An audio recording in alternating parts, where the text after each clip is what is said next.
Assalamualaikum warahmatullahi wabarakatuh.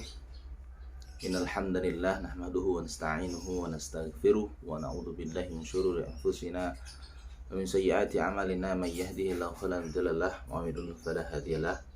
Wa asyhadu an la ilaha illallah wahdahu la syarikalah wa asyhadu anna Muhammadan abduhu wa rasuluhu la nabiyya ba'dah. Alhamdulillah, sahabat sekalian yang dirahmati Allah, bersyukur pada Allah Ta'ala atas limpahan karunia dan nikmatnya bahwa pada hari ini kita masih bisa bermuajahah meskipun muajahahnya dengan online begitu ya. Semoga ini tidak kemudian mengurangi niatan kita untuk bersama saling silaturahim dan sharing kebaikan. Salat beserta salam semoga tetap tercurah kepada qudwah hasanah kita baginda Nabi Muhammad SAW beserta keluarga, sahabat, pengikutnya yang setia menjalankan sunnah dan dakwah. Sahabat sekalian, di sini saya akan sharing, di sini kita akan berbagi tentang agama dan manusia. Ada suatu perkataan bijak yang menyatakan, barang siapa yang mengenal dirinya, sesungguhnya dia telah mengenal Tuhannya. Meskipun ini bukan sebuah hadis, namun pesan ini membawa makna yang cukup mendalam ya. Manusia dibekali akal dan hati. Dengan dua instrumen ini, manusia dapat menjalani kehidupan. Di muka bumi, manusia menjalani kehidupan tidak sebagaimana hewan, tumbuhan, ataupun benda mati. Selalu ada keinginan dalam dirinya untuk menemukan hakikat diri.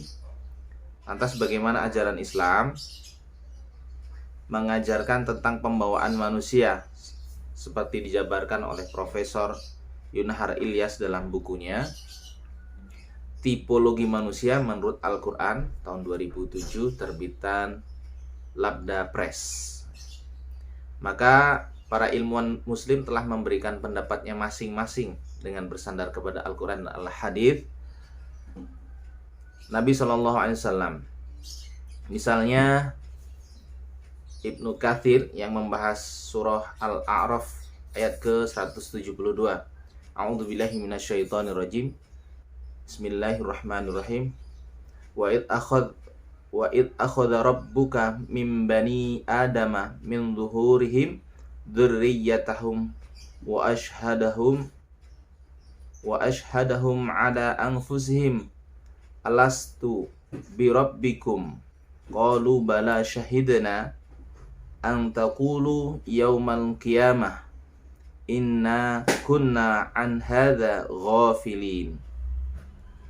Yang artinya adalah, dan ingatlah ketika Tuhanmu mengeluarkan sulbi atau tulang belakang anak cucu Adam, keturunan mereka, dan Allah mengambil kesaksian terhadap roh mereka seraya berfirman, bukankah aku ini Tuhanmu?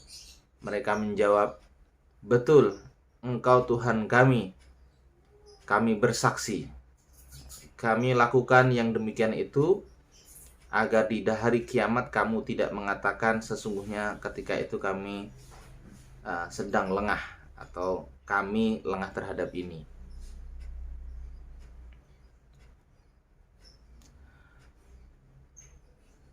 Menurut pakar ilmu tafsir Al-Quran, ayat tersebut menjelaskan setiap anak cucu Adam alaihissalam telah memberikan kesaksian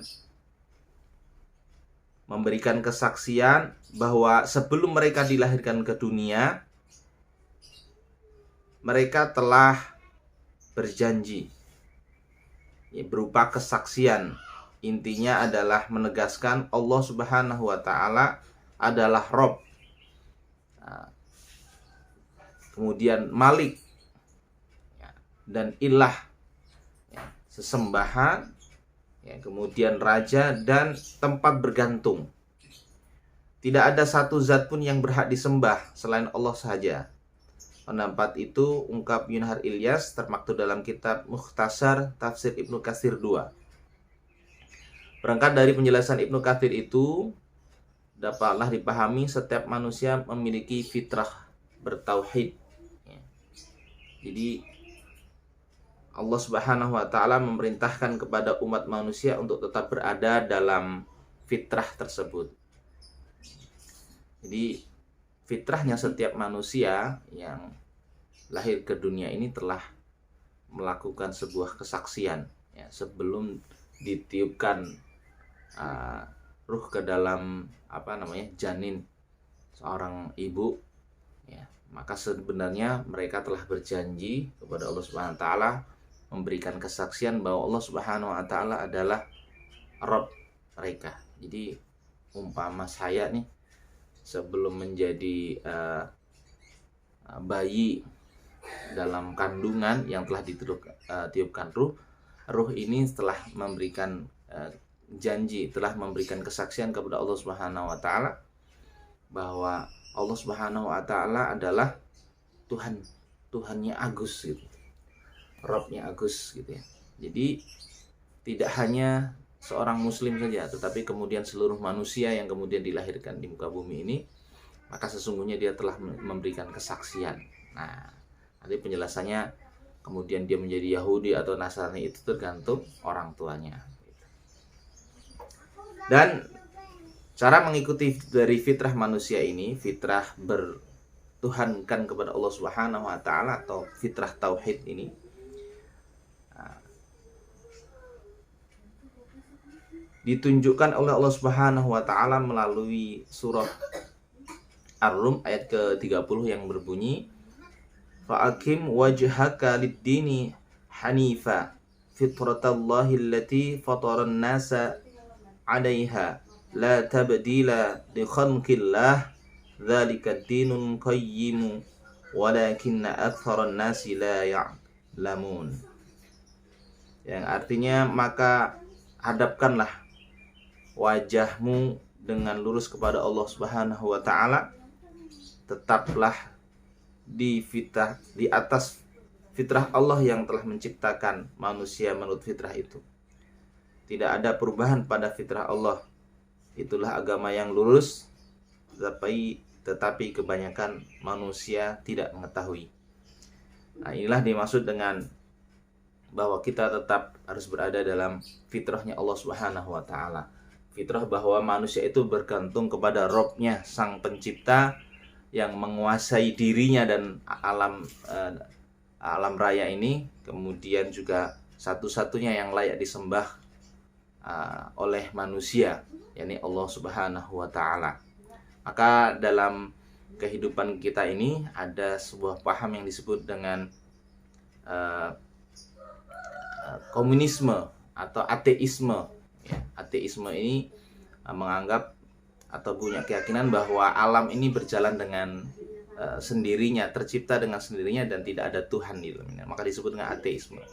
Maka sesungguhnya kita bisa melihat dalam debat-debat, kemudian diskusi ilmiah antara orang yang punya paham ateisme ini dengan Dr. Zakir Naik misalkan, maka sesungguhnya logika-logika mereka terbantahkan dengan logika umum. Tidak hanya dengan dalil-dalil yang didapati dari Al-Quran dan Hadis, tetapi logika umum saja ini cukup untuk kemudian memberikan jawaban bahwa paham ateisme ini salah. Nah, maka sahabat sekalian, mari kita tetap berpegang teguh kepada dari Allah Subhanahu wa taala, karena ini menjadi fitrah kita. Yang kita bisa rasakan adalah ketika kita tidak dekat kepada Allah Subhanahu wa taala, ya, tolak ukurnya adalah bagaimana Allah Subhanahu wa taala memberikan perintah untuk tetap taat kepada Allah Subhanahu wa taala dengan ibadah-ibadah yang sudah ditentukan dalam Islam.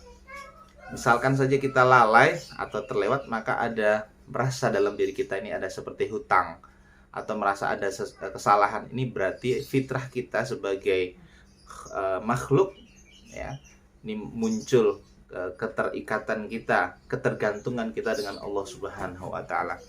Maka sobat, marilah kita perbaiki iman kita, ibadah kita, supaya kemudian kita menjadi lebih dekat kepada Allah Subhanahu wa taala, dan fitrah kita sebagai manusia kemudian terpenuhi. Baik, terima kasih. Mungkin itu saja sharing dari saya, sebuah tazkirah pengingat buat diri saya dan sahabat semua. Dan terima kasih atas kesempatan yang diberikan, tugas-tugas yang diberikan oleh dosen kami, Pak Edi Sugianto, dalam pembelajaran pengantar studi Islam. Dan saya Agus Sumartono dari Fakultas Dakwah, program studi komunikasi penyiaran Islam. Terima kasih. Billahi taufiq wal hidayah. Assalamualaikum warahmatullahi wabarakatuh.